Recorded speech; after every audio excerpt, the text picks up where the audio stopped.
బీసీలను స్థానిక సంస్థల వరకే పరిమితం చేసే దిశగానే ఈ 42% రిజర్వేషన్లు అసెంబ్లీ దాకా రావద్దు అనే కుట్రలో భాగంగానే ఈ ఎవరైతే మీరు పిడికెల్ మంది అంటున్నారో ఆ వర్గం ఇలాంటి 42% రిజర్వేషన్లు ప్లాన్ చేసింది అనేది కూడా ఒక వాదన వినిపిస్తుంది కదా. దాంట్లో మీరు దాన్ని నిజమంటారా అబద్ధం అంటారా? దాని మీద మీ అభిప్రాయం? అట్లా ఏమీ లేదు. ఇప్పుడు రాష్ట్రంలో ఉన్నటువంటి ఏ పదవి కానీ సర్పంచ్ పదవికి ఎంత గౌరవం ఉంటుందో, ముఖ్యమంత్రి పదవికి ఎంత గౌరవం ఉంటుందో ఆ ఊరికి సర్పంచ్కి కూడా అంతే గౌరవం ఉంటుంది. రాష్ట్రపతి గారు వచ్చిన ఆ ఊరి సర్పంచే ఇలా ఆ ఊళ్ళో కింగు. ఇలా ఎంపీటీసీ కావచ్చు, కౌన్సిలర్ కావచ్చు, ఎంపీపీ కావచ్చు, జెడ్పీటీసీ కావచ్చు, జిల్లా పరిషత్ చైర్మన్ కావచ్చు, ఏ హోదాలో అయితే ఉంటారో ఆ హోదాలో ఆ పవర్ ఉంటుంది. ఇలా ఈరోజు అక్కడి నుంచి వచ్చినటువంటి వాళ్ళే చాలామంది, సగం మంది ఇలా అసెంబ్లీలో అడుగుపెట్టారు. ఇంతెందుకు మన కళ్ళ ముందర ఉన్నటువంటి రేవంత్ రెడ్డి గారు జెడ్పీటీసీ గారు చేసి ఇలా ముఖ్యమంత్రి అయ్యిండు కదా. గతంలో ఉన్నటువంటి మాధవరెడ్డి గారు సర్పంచ్గా చేసి హోమ్ మినిస్టర్ అయ్యిండు కదా. నా ప్రశ్న ఏంటంటే మీరు అన్నట్టుగా వాళ్ళ స్థానంలో వాళ్ళ పదవికి గౌరవం పవర్ ఉంటుంది, కానీ వాళ్ళు మీరన్నట్టుగా చట్టసభలోకి రావాలంటే ఇంకా 15 ఏళ్ళు ఇంకా 20 ఏళ్ళు పట్టే అవకాశం ఉంది కదా. ఇప్పుడు ఎక్కడ బీసీలకు వారసత్వంగానే తరతరాలుగా అన్యాయం జరిగింది కాబట్టి ఆ అన్యాయాన్ని సరిదిద్ది ఆ జరిగినటువంటి తరతరాలుగా జరిగినటువంటి రాజకీయ అణచివేత కావచ్చు, సామాజిక దోపిడీ కావచ్చు, ఈ అన్నిటి నుంచి విముక్తి కావాలంటేనే రిజర్వేషన్లు కావాలంటున్నాం. రిజర్వేషన్లు మీన్స్ ఏంది, అర్థమైంది? ఏ సామాజిక వర్గం అయితే తమ జనాభా దామాష ప్రకారం తమ ప్రాతినిధ్యాన్ని అన్ని రంగాల్లో అందుకోలేకపోతున్నారో ఆ అన్ని రంగాల్లో వాళ్ళ జనాభా దామాష ప్రకారం ప్రాతినిధ్యం పొందే వరకు రాజకీయ సమానత్వం, సామాజిక సమానత్వం, ఆర్థిక సమానత్వం వచ్చే వరకు ఈ రిజర్వేషన్లు ఉండాలని రాజ్యాంగం చెప్పింది. మరి ఇక్కడ రాజకీయ సమానత్వం, సామాజిక సమానత్వం లేనప్పుడు రిజర్వేషన్ల ద్వారా తిరుపతి కొండ ఎక్కాలంటే 7 మెట్లు ఎక్కినట్టు, 7 కొండలు ఎక్కినట్టు ఇవాళ రిజర్వేషన్ల ద్వారా సర్పంచ్ అవుతారు, ఎంపీటీసీ అవుతారు, ఎంపీపీ అవుతారు, జడ్పీటీసీ అవుతారు, జిల్లా పరిషత్ చైర్మన్ అవుతారు, ఇవాళ ఎమ్మెల్యేలు అవుతారు. మా బీర్ల ఐలయ్య గారు ఉన్నారు, ఎంపీటీసీ చేశారు, ఇవాళ ఎమ్మెల్యే అయ్యాడు. కుందూరు జానారెడ్డి ఉన్నాడు, ఎంపీటీసీ చేశాడు, ఎంపీపీ అయ్యాడు, ఇవాళ 6 సార్లు మంత్రిగా పనిచేశాడు. కాబట్టి రాజకీయానికి ఒక దగ్గర ఎక్కడో ఒక దగ్గర ఒక స్టెప్పు ఇవాళ మొదలు పెట్టాల్సినటువంటి అవసరం ఉంది. కాబట్టి రాజకీయ పదవులు అది చిన్న పదవా పెద్ద పదవా అనేది కాదు. Political power is a master key అని అంబేద్కర్ గారు చెప్పారు.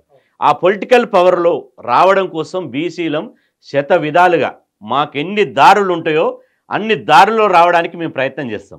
కాబట్టి ఈ స్థానిక సంస్థల దారి ఒకటి ఉంది, అసెంబ్లీ దారి ఒకటి ఉంది, పార్లమెంటు దారి ఒకటి ఉంది.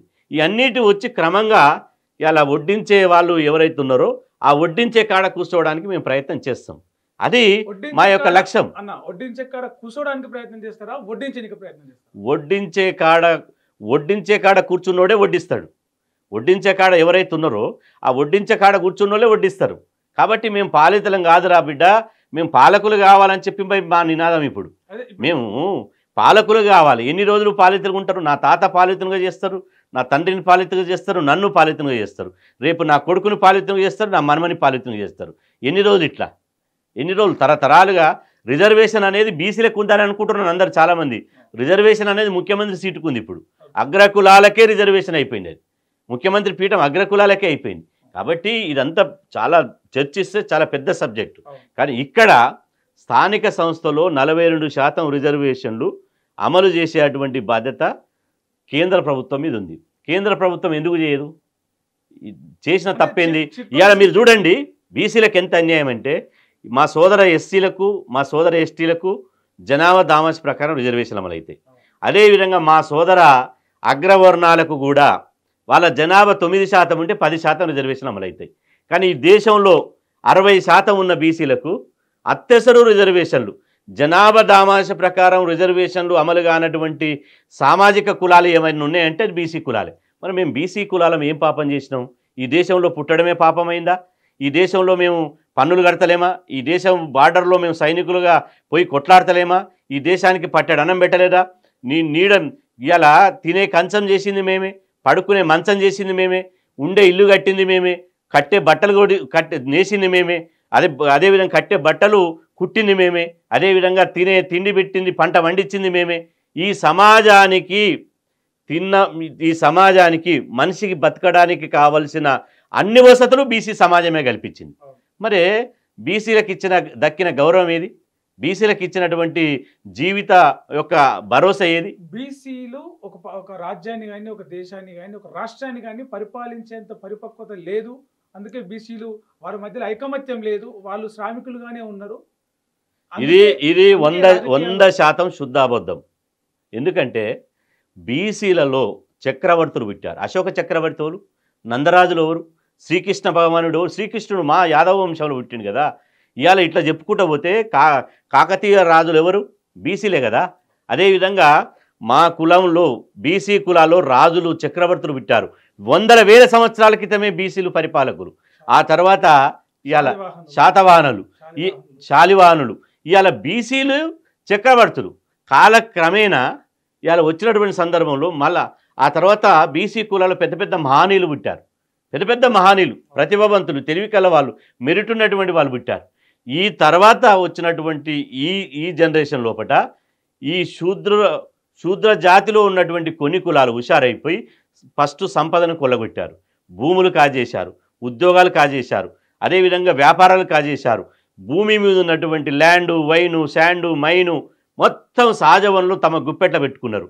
ఆ తర్వాత వందల వేల లక్షల కోట్లు దాచుకొని ఆ సొమ్ముతోటి లిక్కర్ సీసాలు వంచి, పచ్చనోట్లు వంచి ఇవాళ బీసీల జీవితాలతో ఆడుకుంటున్నారు.